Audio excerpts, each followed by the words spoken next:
I'm making this video as what we used to call in the Army an after action review, which means that it's a summary of the last two videos, the last two-part video I made. Um, Not to be confused with the series before that, which was a hypothetical on what happens after the actual initial invasion phase, which the actual town sweeps, where they clear towns of every living soul.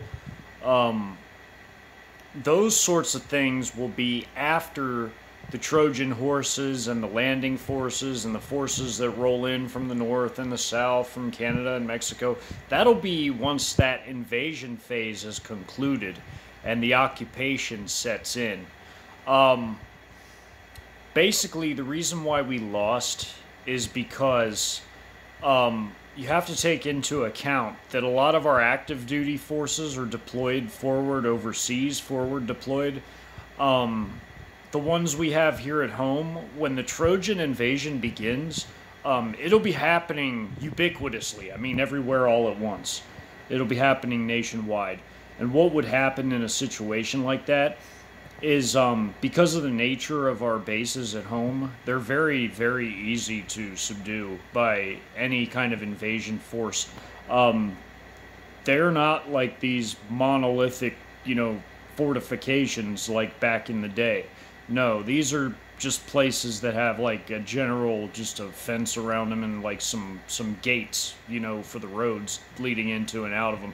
What would happen in such a occurrence is, the Trojan elements would just storm those places. I mean, they would just totally, get onto those places before many of the base commanders even hadn't had a clue what was even going on.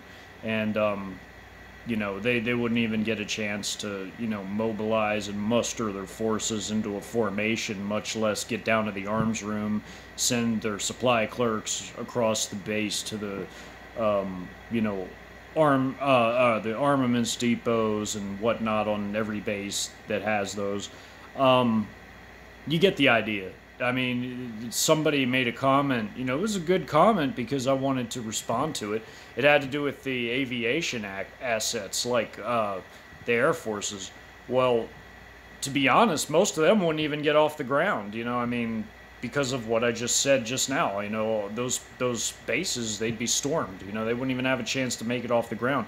What very few that might,